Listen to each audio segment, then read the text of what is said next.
Hey everyone, Odd here. Just wanted to give you guys a quick update.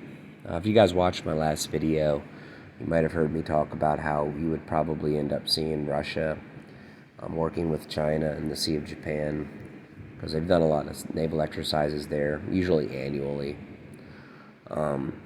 However, this is getting a little more interesting. It's kind of funny. I decided to investigate this after I said that to you all in my last video, and I came across this article here. It says Russian Navy intensifies activity in waters close to Japan. And it says the uptick in Russian naval activity around Japan coincides with China's heightened maritime presence in the region, which may reflect a degree of coordination, they added. Interesting, isn't it? So it's showing that Russia and China are coordinating together.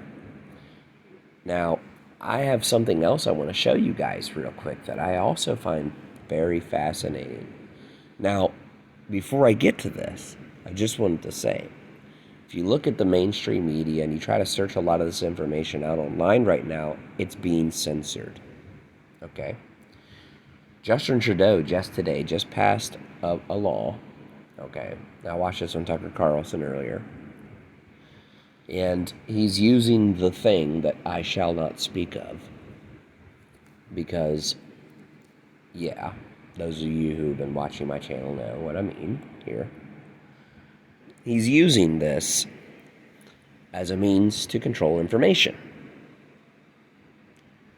Now, there was a famous leader at one point in time that used to control information with a man named Joseph Goebbels, which was lead propagandist. And what was this guy's name again? He was a socialist. Do you guys know who I'm talking about? That's right, Adolf Hitler. You see, there's something that's more valuable to these elitists than gold and silver and all these precious things. And that's your mind. Information control is mind control. This is a modern day book burning, folks. Like, they're literally attacking anything opinionated or free thinking that goes against their radical party, the regime's change for the world, the UN Charter, created by Gunther Schwab, who was an Austrian-born Nazi and served under Adolf Hitler and wrote a book called Dancing with the Devil, who later worked at the United Nations and then became a sideman of Al Gore. Of course, back then it was called global warming. Now it's called climate change. So, anywho, as these people vow to control your resources and now bring about a world war in order to bring about the war, or bring the world together through this world war by saying we can never survive another one, we'll stop at nothing to make sure it happens. So, let's go ahead here and get to the next phase of this that I wanted to show you guys. The war zone. Half a dozen Chinese Y-20 cargo jets pop up over Europe last night. This popped up in my newsfeed a couple days ago. I get a lot of news from like underground sources and stuff like that, but it checks out.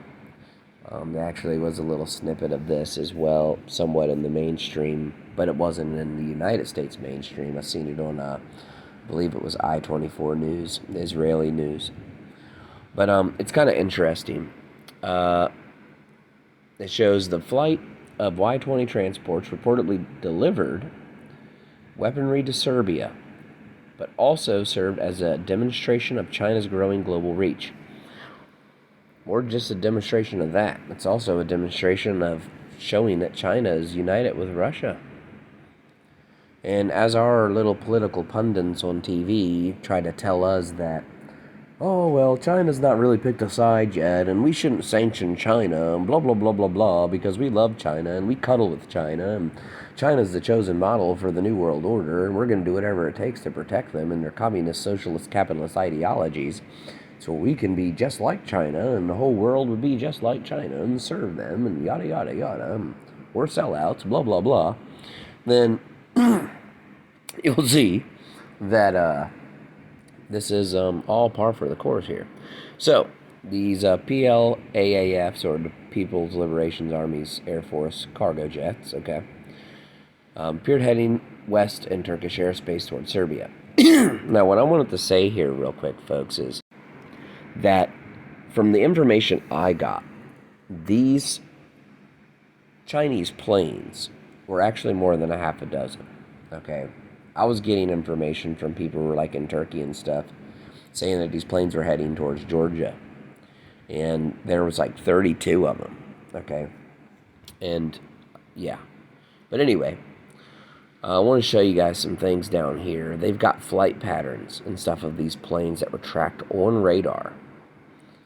Okay, so these are radar tracks of these planes. Markings of the tail wings as well, showing that these are Chinese planes. People were taking pictures.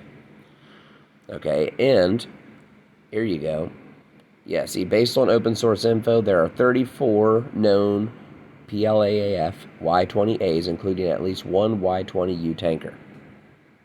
So there you go, folks. Now, these planes are delivering anti-air systems. Okay? Anti-air defense systems, kind of like our THAAD systems here in the United States. And these systems have actually been built and created to shoot down stealth fighter jets and stealth bombers. They're a threat to us, big time threat. And as you notice that Russia is moving some of its pieces over into eastern Ukraine right now, any of you have played the game of Risk or any type of war strategy based game understand that Russia is making this move for many reasons. One, because he's getting ready to go into Georgia. Two, because he's trying to flank eastern Ukraine and gain more power there before he goes into Kiev. He realizes it was a stupid move to come in at that many fronts. It's better to concentrate your military, especially if you're not as strong as, let's just say, the United States military used to be. We're still pretty strong, but nowhere near what we were before a long time ago. Too much division. So the thing is that he is repositioning himself to go in. There's also some other possible nefarious actions that could take place, such as a nuclear weapon or chemical weapons, and he had to get his troops out of that certain area before he hit it. So that's also plausible, so we have to keep an eye on that. But also the fact that Russia is working with China in the Sea of Japan and also one of the contested Japanese islands proves that there is a lot of activity going on. Now, you're probably going to start seeing Russia and China and Iran working together, and this is the reason why on the left it is so imperative for this Iran nuke deal, because they're in bed with these cronies. They're all in bed with these cronies. These socialist Nazis will stop at nothing to destroy America. Just look at your gas prices, okay? Look at your grocery shelves and the price of beef. Okay, look at the price of chicken. I remember not long ago when you can buy a whole freaking huge thing of chicken wings or chicken legs for like $3. Not anymore, folks. And it's because the American citizen is under attack. Trying to destroy our economy. They're trying to bring America to its knees.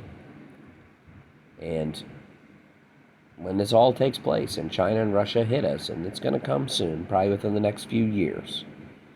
It may not happen tomorrow or a month from now or whatever, but by 2024 it's going to take place. You can pretty much almost guarantee that. Everything's taking place right now, and it's a slow walk process, but it's going to happen. So just be prepared, folks. I just want to say, I love you guys and gals, and I hope all is well. I pray for understanding and knowledge for all of you to see what's going on here. If you want a basic understanding when it comes to this, through biblical scripture, do me a favor and read Ezekiel chapter 38. Also, you can read Matthew 24 as well. Is very strong into this. And one of the key notes that Yeshua gave to his disciples, that when the end would be, is his disciples didn't have an understanding of this, and the most religious leaders throughout time never really caught wind of this very much either, because everybody used to think it was always the end. But Jesus left a nice little Easter egg for us in Matthew 24. He says, when the gospel is preached to the ends of the earth, then the end shall be. So, never before in human history have we had internet, radio broadcasts, missionary teams that go all over the place. Cell phone technology, internet technology, it is everywhere. Jesus is being preached to the ends of the earth like never before. So, just be ready, folks. And I just pray that you all are getting right with the Lord and preparing yourselves in the spiritual realm with Christ, first and foremost. And then also preparing yourselves in the physical realm, getting yourselves ready and having your bug out bag and other necessities that you need for survival for you and your family. Have faith that all will be well, and hopefully this thing will blow over. But I highly doubt it because of just everything that's going on, everything that's Putin and Alexander Dugin, which is his right-hand man, has said over the years. If you study Alexander Dugin, look him up, you'll understand why this is bad. So anyway, I'll let you all go. Again, I love you guys. God bless you, and I hope you all have a happy Resurrection Sunday coming up. I'll see you on the next one.